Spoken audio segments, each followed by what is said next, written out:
Welcome back to The Dispatch, the official Arsenal podcast with me, Frimmy, and to the left of me, once again, is club reporter Josh James. How you doing, mate? Oh, I'm doing well. Life is great at the moment, Life isn't it? is lifing right now. I can't believe that we're here after a big win against Spurs in the North London derby. And of course, today is another big one. Yeah, I mean, they keep coming. We're top of the league. We've got a massive game in the Champions League coming up. So we've got a lot to talk about this week. Mm-hmm. We will look back, of course, we'll look back on the North London derby because we can't get enough of that. Yeah, a lot of things happened on that day, man. It's going to be good to get into. Yeah, we've got some reaction from the boss, from our first goal scorer, Leo Trossard as well. Loves scoring against Tottenham. I'll ask him about that. And also we've got to look forward to the Bayern Munich game, another top of the table clash that we've got coming up. We have, man, and we've had quite a few encounters with Bayern Munich. So we have, like we'll get into that. You know absolutely. Yeah. And a few players have been saying that. And I spoke to Lukas Podolski. He used to play for Bayern, of course, but obviously played here for a few years, won the FA Cup with us. So I asked him about his time at Arsenal. So let's get into it. Yeah, let's do it. And we knew what was at stake going into the game. A chance to go 6 points clear at the top as well. Did the players talk about that beforehand? Not too much. I think we just want to win every game. Obviously, it always helps if you can extend the lead, but it's still early on and we need to just focus game by game. But it's been a good start. 3-4 days, there's a new game again, a big game. So let's enjoy tonight and then focus from tomorrow on the next one. And we will talk about Ebbs' hat-trick, but we need to talk about the guy that got it started, Leo Trossard. What a game he had, man. Absolutely smashed it. He keeps coming up with it, doesn't he? And I remember interviewing him in the summer, actually, and I said, look back on your season. You played every game. What was the highlight? And he said instantly, well, I scored against Spurs. That's the highlight. Yeah. So I knew he would be loving it on Sunday when he got the opening goal, because until then we were dominating, weren't we? I felt like we were dominating, but it felt like it was going to be one of those games where we're just going to keep hitting them, and we weren't going to something was going to happen because they came to defend. Like they came to defend for their lives. Absolutely. And I just at the beginning felt it was going to be like one of the games, but as soon as he unlocked the key and got the goal. In the end, the floodgates just actually happened. Man. I think the tone was set though even earlier than that, because the atmosphere. I mean, we were both inside the stadium. Yeah. Unbelievable, wasn't it? The tifo that came down in the North Bank, North London forever. Yeah. It was set it up perfectly, didn't it, for the afternoon? What a tifo as well. That was really good. So where were you? Were you down pitch side? So I was at the clock end, and obviously I got to see the great view. The tifo in all its glory. And I kept asking people, like, what is it? Because everyone was like, "Oh, you need to see the tifo." Yeah, because it's the supporters that had done it, hadn't it? So we hadn't seen it. What is it? Like, and one guy, I think he came up to me. I can't remember. He's like, I was like, "What is it?" And he goes, "Oh, I've seen it." I was like, "What is it?" And he's like, I want to leave it. I want to let you see it, and I want to leave it to your eyes." And I was like, "All right, cool." And as soon as it went up, goosebumps started happening. It was a great time, great vibes. Really good vibes. It just got better and better, didn't it? So loud at the beginning. Oh my God, it was like the loudest I've heard the Emirates in a long time. Yeah, when the players came out and you could just see. And when I did the post-match with Mikel, you could see, he said, when I saw that, I said, today is different. Yeah. Today is different. And I'd love to have been in the change room for his pre-match, because I imagine he got him really hyped up. Because you could see from the first whistle, we were on it. And then the goals kept coming. And so after Leo, obviously, Ebbs scores. But though I was sticking on Leo, I think one of my favourite bits was, of course, he celebrated. I feel there was like 4 other players that did like a knee slide behind him. I've seen the clip. They all slide in one by one. It's absolutely amazing. Yeah. The grounds was, they're not in the same corner. Mess up the grass. I need to clean for Bayern. Stop it. So were you in that corner? Yes, I was kind of like just off the left of the goal. So kind of in the corner. I did get up and kind of do my normal run down the crowd to get everybody's celebration, which was really cool. And that was a great goal. But then, of course, it got better. It did get better. The man of the moment, Ezars gets a hat-trick. Yeah, I mean, in my match report, I said it's one of the greatest hat-tricks in Arsenal history, because for starters, we've only scored 3 in the North London derby, and the last one was. Have you heard this stat? Someone gave me a stat like only 4 players have scored hat-tricks in a North London derby. Yeah. And I think I asked them and they were like, I haven't a clue. Yeah, because only one of them was for Spurs. Okay, yeah. So this is the 3rd one for Arsenal, first ever in the Premier League. The last was 1978. Okay. Alan Sunderland, who I've heard of scored the FA Cup final hero in the year after. And the one before that was Ted Drake, so back in the 30s, so nearly 100 years ago. I think I've seen him on the Saturday. Yeah, I mean, it doesn't it doesn't happen. It just doesn't happen often. Crazy. And the quality of all the goals as well. Man, absolutely fantastic. What was your favourite, do you think? You know, I was watching him again when I got home that night, Sunday night. I watched him a few times, to be honest. I really like the connection for the second one with his left foot. Because like he puts it in the corner, but normally if you want to put it, you kind of like wrap your foot around it, but he doesn't really do that. Connection is so pure, isn't it? Because it's bouncing, it's off the floor, and he finds the bottom corner. I mean, I loved them all. I love the third one as well, the way that I can't remember who the Spurs player is who gets completely either slips or completely sells himself. He puts it in the bottom corner. But it was by that stage, we're sitting in the press box just sort of in disbelief a little bit. So I was so happy when the first goal went in, obviously, and then when Ebbs' first goal went in. But when he got a hat trick, I was like, it was just meant to be. And I'm getting carried away right in the match report, and I'm like, have I gone too far here? But I stand by it. I think that was, of all the hat tricks. I mean, there's been lots of great hat tricks. What would you say? What hat tricks stuck out for you? I mean, best ever hat trick.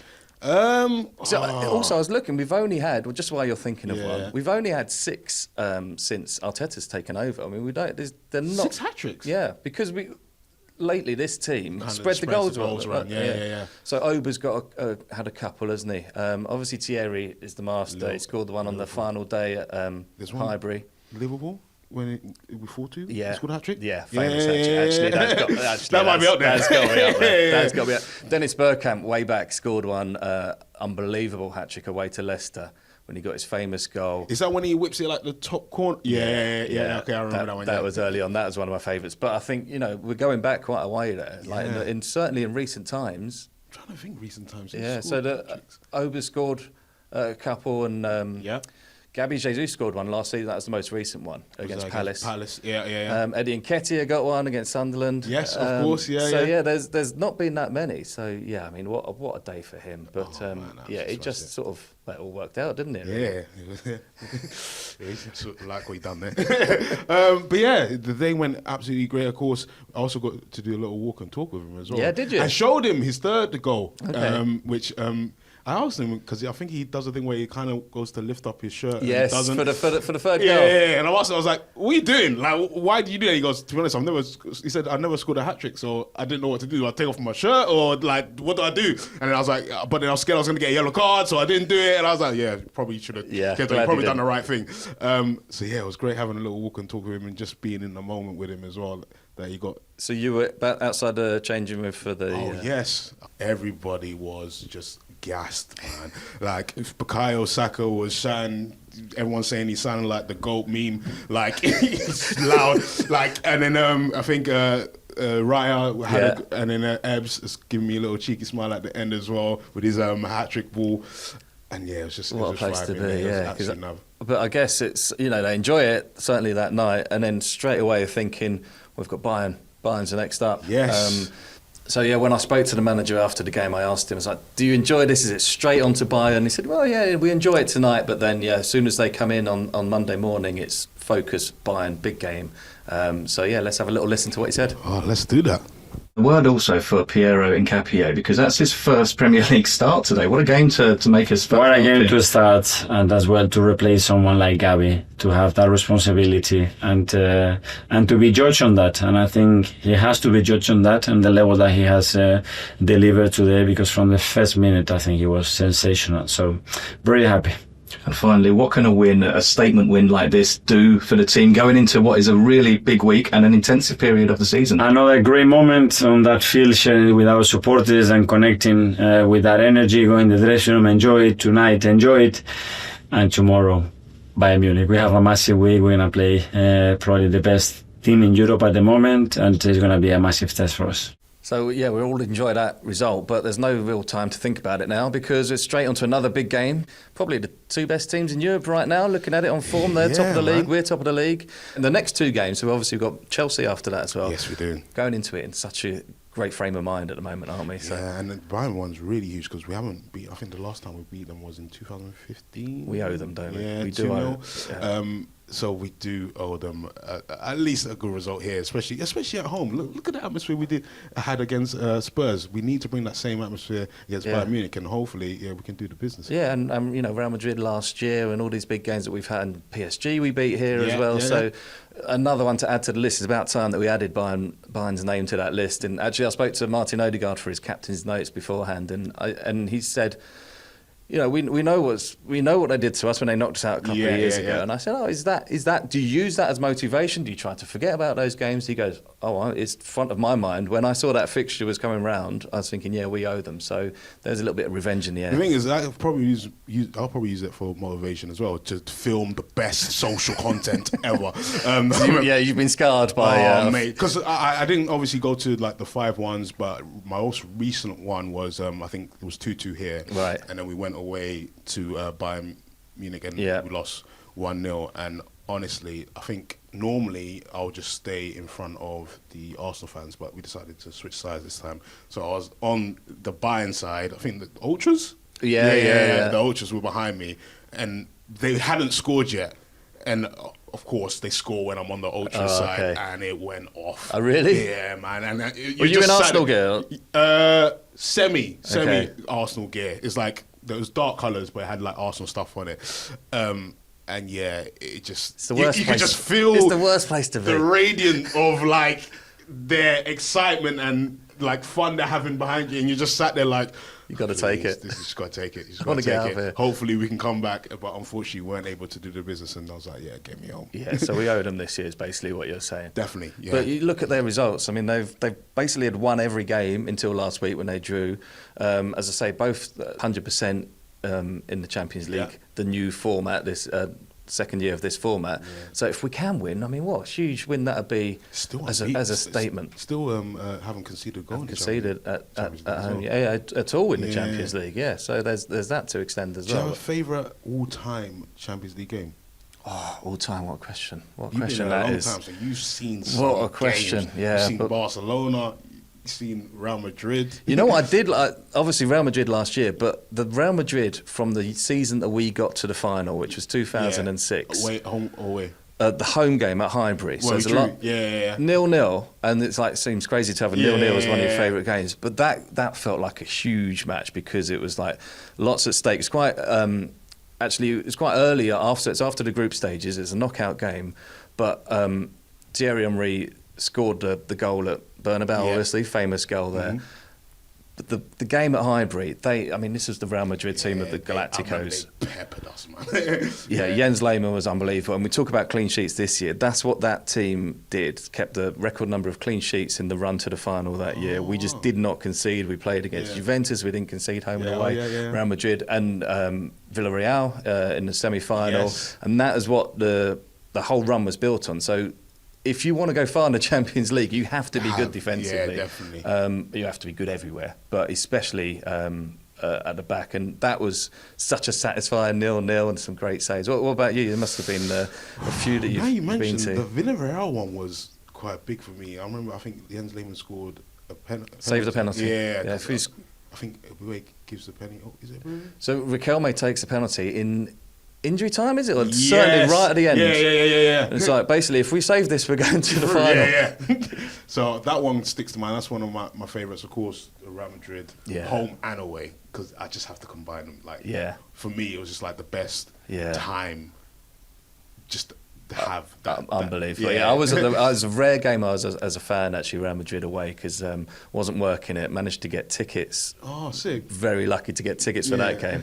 And being there. I mean, it's a typical supporters thing is, no matter how far ahead we are, I'm just so nervous. It's like, they're going to do it. And all the talk beforehand about, the noise, and they want to close the roof. It's a long 90 minutes here. It's like, actually, I enjoyed every minute of it.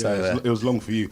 I've had some good ones. Porto was a good one as well, when it went into the pennies. That was one of my favourite. And then another Porto one, which was probably my first ever game at the Emirates, was, do you remember the 5-1?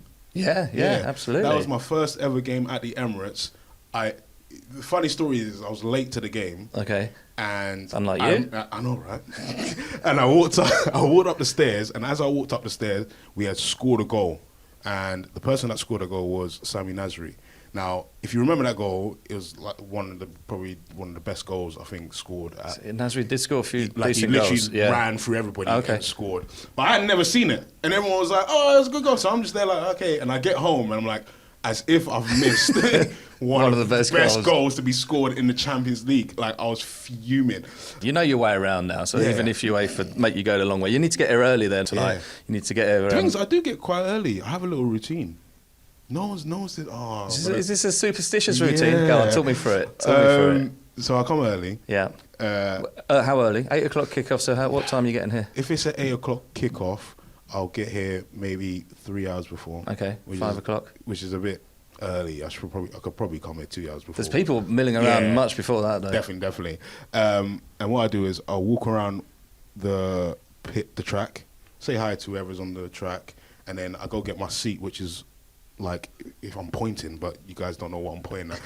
If you're looking at the dugout and you're looking straight, and then you look to your right, there's like a...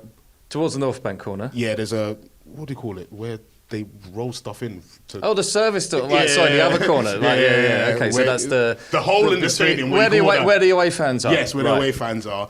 I get my seat from there, come out, put my seat down, come in, and then go in. I have to walk around at least once. Yeah, and that's a good luck thing, is it? Yeah. Well, I mean, it's been working. Yeah, well, I was going to say, whatever you've been doing, keep doing it. Do you have any superstitions? You know, there's one I've got, and I hate to have superstitions because I used to have loads. Because I didn't used to work on the match days. I used to work in the week and then come as a supporter on the match day. And it would always be, we've got to go up this staircase. And it would be, we always met, so come with my dad, my brother, a few friends. We had a prediction corner, so we'd always have to be in the same place, make a prediction. Now we've got one of the bricks, outside the armoury. On the floor, so we've got one of those bricks, and that's where our prediction point is. Since I've been working here, I've noticed when I come out of the media entrance, up into the seats, I have to turn right and go up that way. I can't go left. And so sometimes there's people there and they're like, why are you pushing me out of the way? I was like, no, I just need to go. And I hate it, but I'm doing it. And like on Sunday, I made sure I went up that way because I don't want to have these superstitions, but you can't help it, can you? It just happens. If I go the wrong way, I'll just feel unsettled. But yeah, I try not to have them, but it's just natural. There's one person that has a weird one, well, I'm not going to say his name. He can't take a lift. He will refuse to take a lift. I think I know what you're talking about. He will refuse to take a lift. He goes, anything can happen, mate. Yeah, well, that's true. I've been stuck in a few stadiums lifts for a long time. On game day? Yeah, if you're trying to get down to, like, from where we sit, usually an away game in Europe, you can be really high up for the press box. Yes. And then you've got to get down to pitch side to do the post-match interviews. And you might have 10,000 people also taking the same route. Yeah. I don't trust the lift. I'll go down the stairs because if you're in the lift when you should be doing an interview, imagine the boss waiting for you. Yeah, it's where's anxiety. Josh? He's stuck in the lift. I'll tell you what, he's not waiting for me. By the way, he's on the bus. Oh, brilliant! But yeah, well, let's hope for another decent night at Emirates Stadium, and we'll catch up next week about all the great content you're going to shoot. Yeah, man, we've got to make sure that Emirates is rocking, man, because it is a big game. Yeah, I think it will be. I think it will be rocking. Love that. At the top of the episode, we said we had some exclusive audio from Lukas Podolski, and the perfect man to let us know about that exclusivity is... Exclusivity. Yeah, that's a big word. I'm using big words today. Gianluca, where were you last week, man? We missed you, bro. I had a couple of days off. It was lovely. Just to relax, international break, and then get ready and get geared up for a big week. A big week of Spurs, Bayern Munich, Chelsea. I mean, what a week it is in store for Arsenal. It is some big months ahead, man. By the way, hang on, before we carry on, where's my memo from Wardrobe? Yeah. So if we're listening, you can't see this, but if you're watching on YouTube, me and Gianluca are doing a Spider-Man meme right now. We've got the same jumper. I like it. I want one of those. Yeah. The bring back collection's really good. good. You're in the trap. You didn't get the message. No, I didn't. No. Oh no, I've muted that. No. Oh, man. I hear it. We do chat a lot in there, so probably. There's lots of stickers of you, mate. That's all it is. There is lots of them. The Bovril one I sent yesterday was great. The Bovril one in there. Bovril sticker, yeah. Oh man, I finally found Bovril in the stadium. I told you could get it at Emirates. I didn't know that. I saw the smile on your face at half time on Sunday. I went up there. I was like, "Can I get a Fanta?" And they're like, "I was like, do you do Bovril?" They're like, like, "What's the code word?" Yeah. They're like, "Yeah." I was like, "Oh, please, can I have one?" Okay. I heard the podcast. No, I'm joking. But yeah, it was lovely, man. But listen, content corner. I mean, what have we got coming up?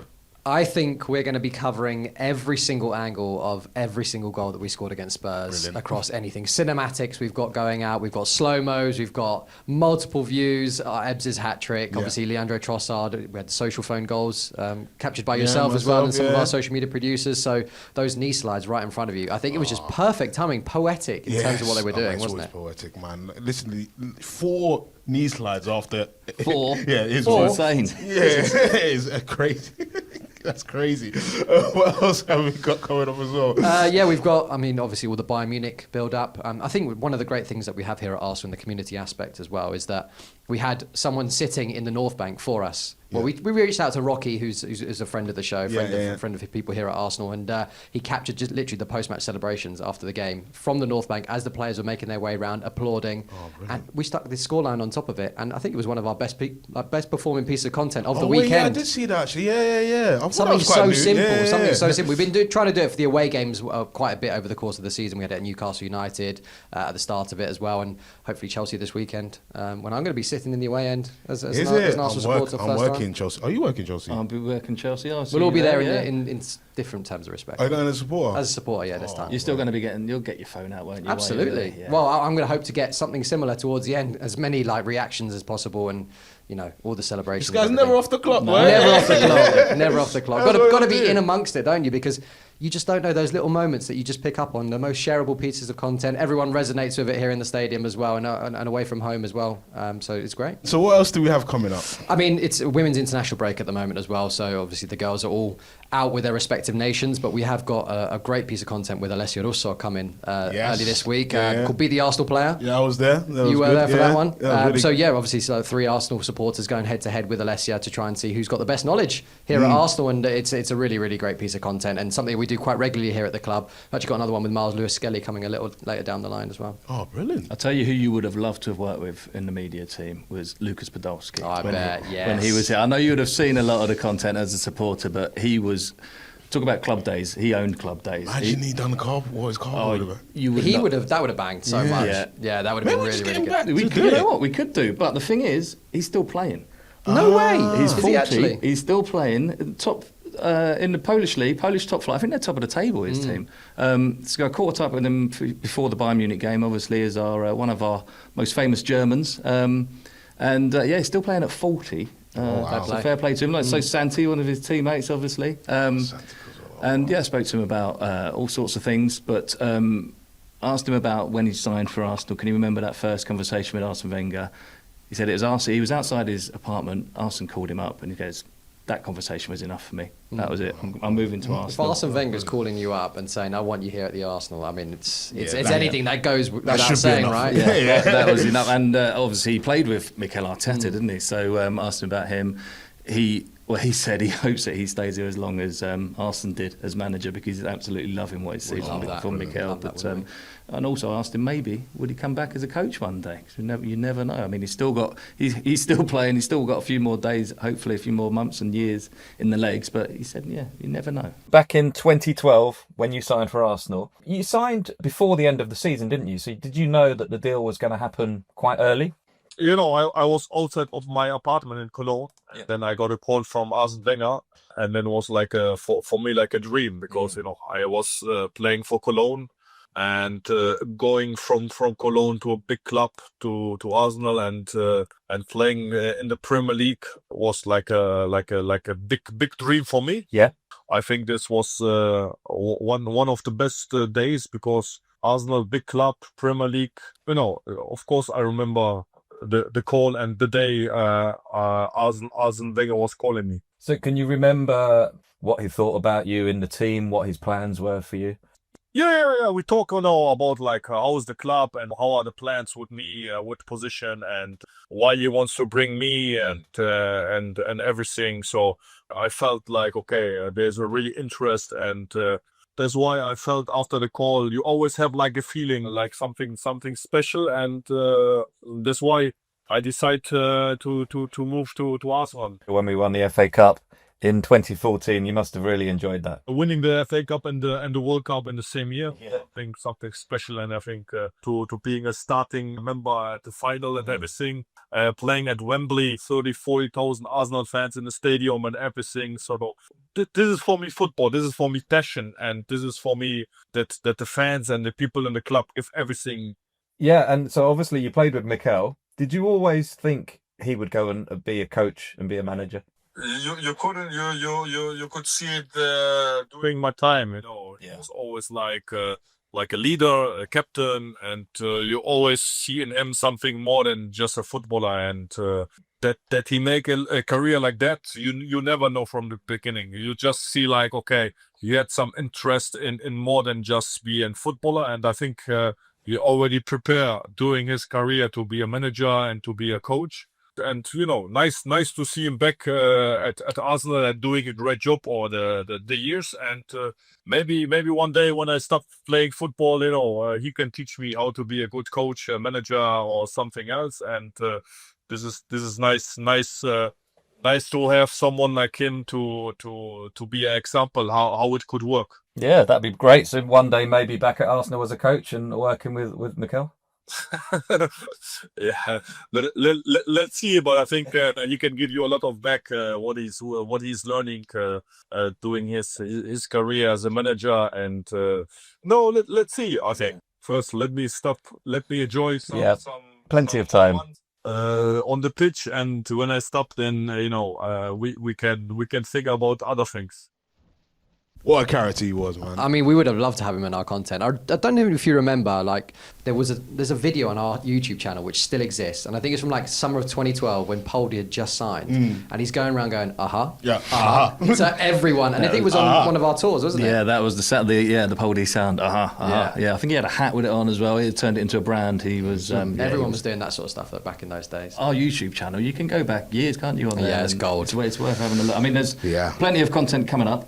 Current content, but if you ever have a spare half hour, it's a good little. You can trawl through there. I'm always the man to bring you where content comes on socials, but that Lukas Podolski interview, where's it going to live? Yeah, Josh? It's going to be in print first of all, so it'll be in tonight's matchday programme with the Declan Rice interview that we teased last week on the Dispatch. So yeah, worth getting your programme tonight. Martin Odegaard's captain's notes as usual. And then it'll be online. Some of it will be online as well a bit later on. But the first place to see it is the matchday programme. Perfect. Lovely. Gianluca, it's been a pleasure as always. Always a pleasure. We Never shall see you next week. See you next week.